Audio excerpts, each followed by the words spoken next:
wa ala alihi wa sahbihi ajma'in. Bapak Ibu yang dirahmati Allah Subhanahu wa taala, alhamdulillah kita bisa lanjutkan kembali sekolah pastor bisa. Jadi saya sudah berjamaah karena sudah berjamaah.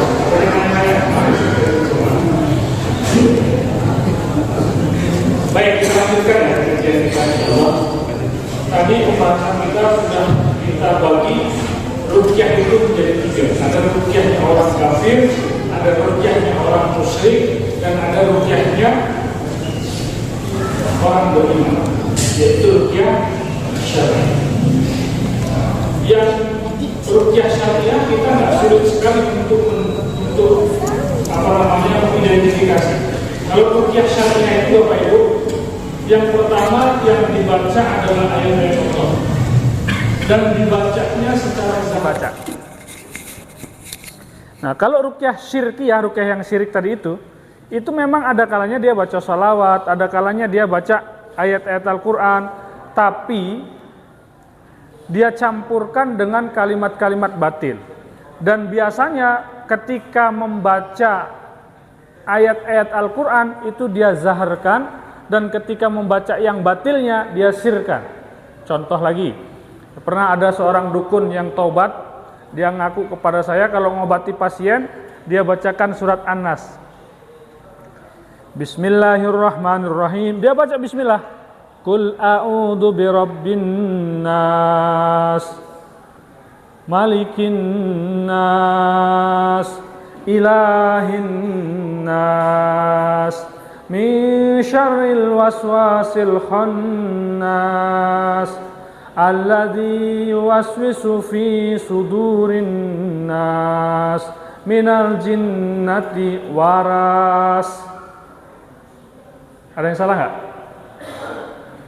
Minal jinnati waras. Nah, ketika dia baca minal jinnati, nah warasnya itu dia sirkan. Boleh nggak Pak? Mengubah minal jinnati wanas menjadi minal jinnati waras. Boleh nggak? Kalau pasiennya jadi waras? Kalau pasiennya jadi waras, boleh nggak? Hah? Tetap nggak boleh. Kenapa? Karena mengubah ayat Al-Quran.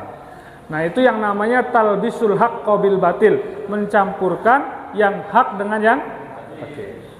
Nah, tadi sudah kita sebutkan bahwa ruqyah syirkiyah itu adalah ruqyah yang pelakunya itu meminta tolong kepada Allah di satu sisi, minta tolong kepada jin di sisi yang lain.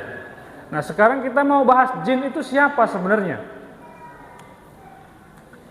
Pemahaman tentang jin ini harus utuh Pak.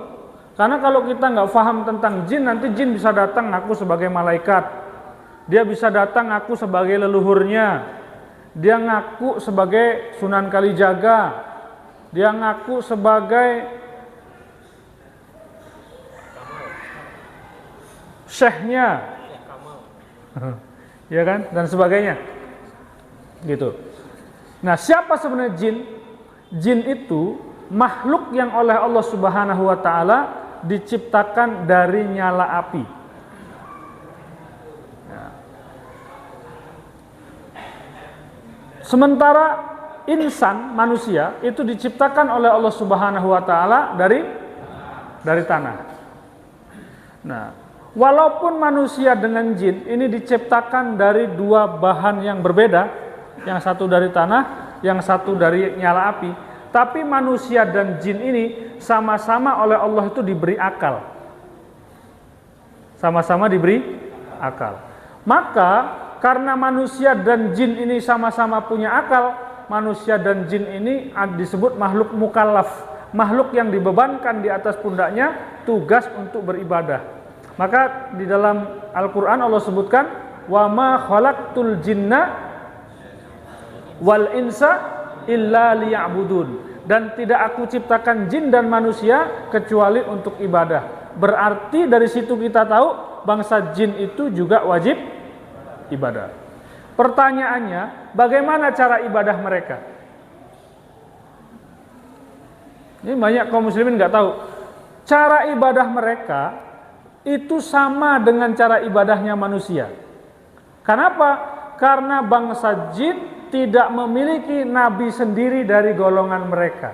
Tapi bangsa jin itu mengikuti syariatnya Nabi Muhammad SAW. Jadi bangsa jin itu di alam jin itu yang ngaji seperti kita gini. Ada pengajian, ada yang yasinan juga kalau malam Jumat. Ada Pak, di bangsa jin itu. Ada pondok pesantrennya di bangsa jin itu. Bangsa jin itu makhluk intelektual, bukan makhluk bodoh.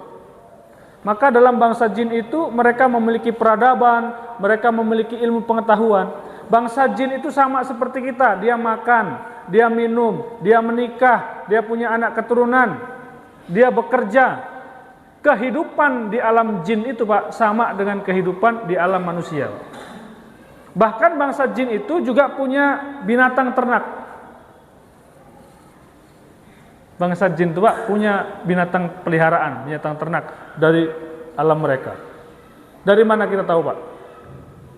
Ya kita nggak bakal tahu kecuali dari informasi yang disampaikan oleh baginda Nabi SAW. Kita nggak boleh oleh Nabi beristinja menggunakan tulang dan menggunakan kotoran binatang. Kenapa? Kata Nabi, tulang belulang itu adalah makanan saudara kalian dari bangsa jin. Kalau tulang itu disebutkan nama Allah, itu menjadi makanan dari jin-jin muslim.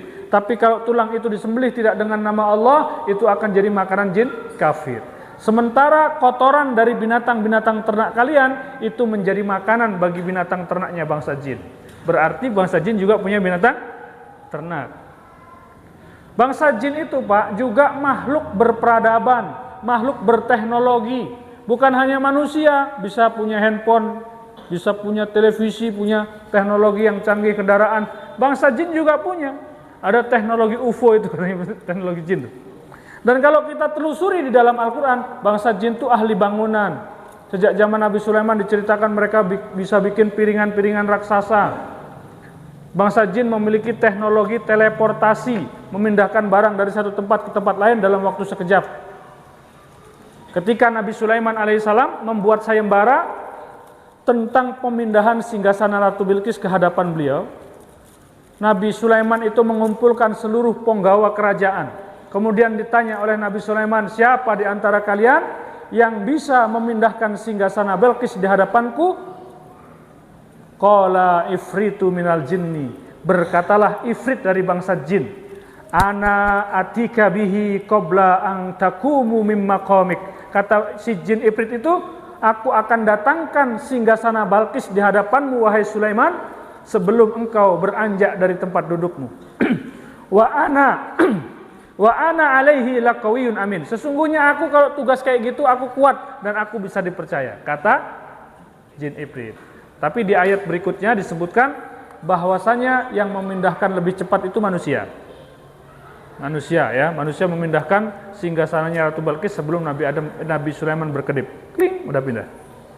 Yang menunjukkan bahwa manusia tetap levelnya lebih tinggi daripada bangsa jin. Tapi pengakuan jin yang menyatakan bahwa dia memiliki kesanggupan itu menjadi informasi bagi kita bahwasanya bangsa jin memiliki teknologi teleportasi, teknologi memindahkan barang dari satu tempat ke tempat lain dalam waktu sekejap. Makanya tukang sihir yang bekerja sama dengan jin, dia bisa melakukan itu Pak, bisa melakukan memindahkan barang-barang zohir ke dalam perut seseorang, bisa mencuri janin dari rahim seorang wanita yang sedang hamil.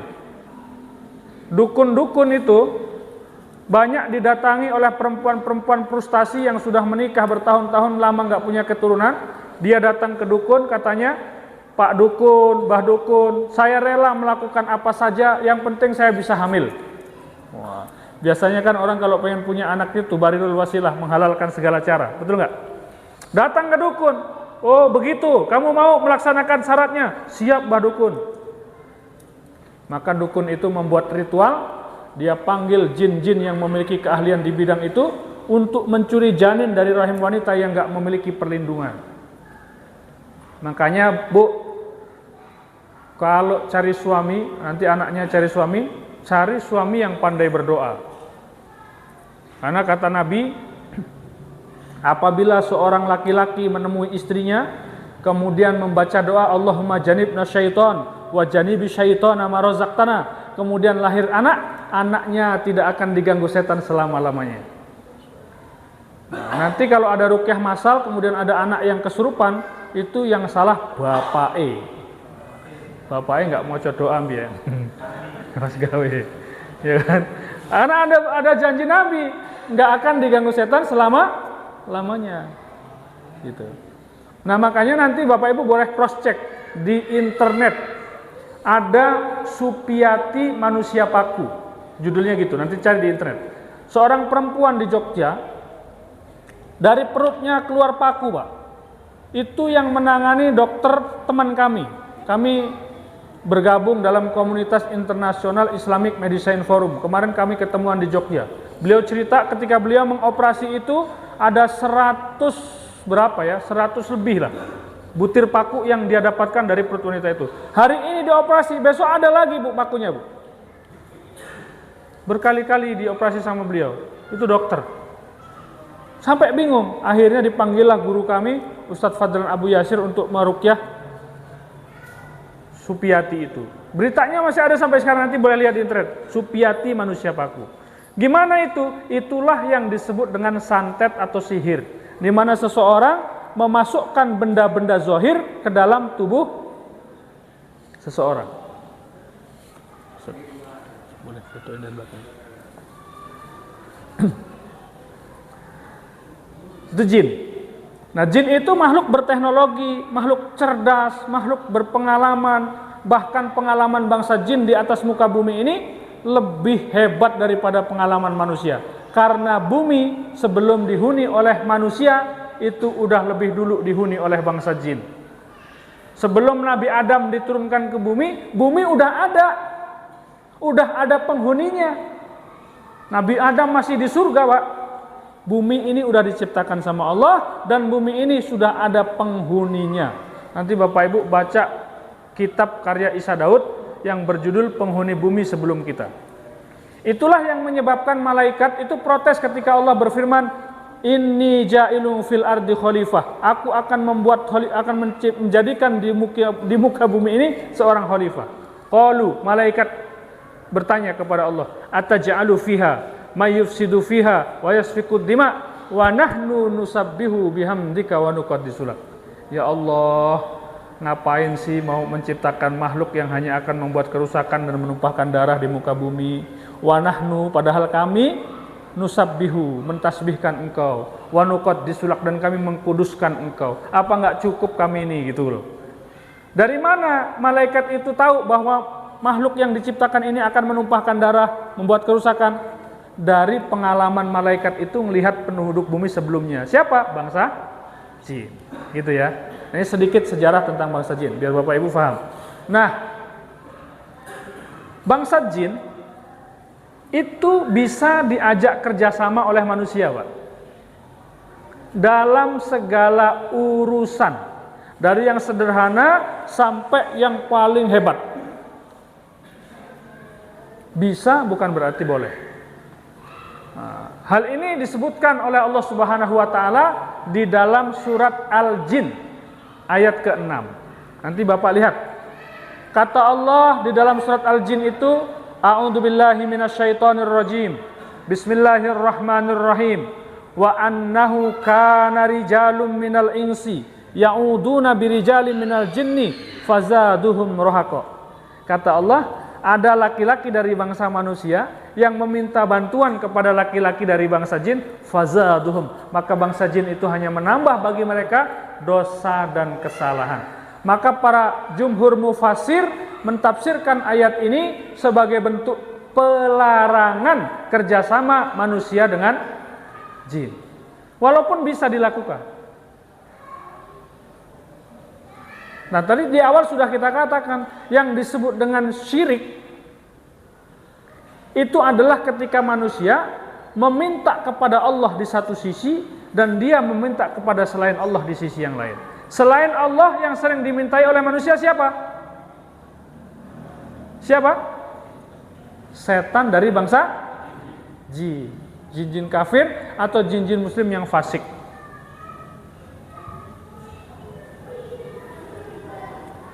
yaitu jin. Nah, nanti Bapak Ibu akan temui pelaku-pelaku atau praktisi-praktisi orang-orang yang menggunakan bantuan jin dalam urusan mereka.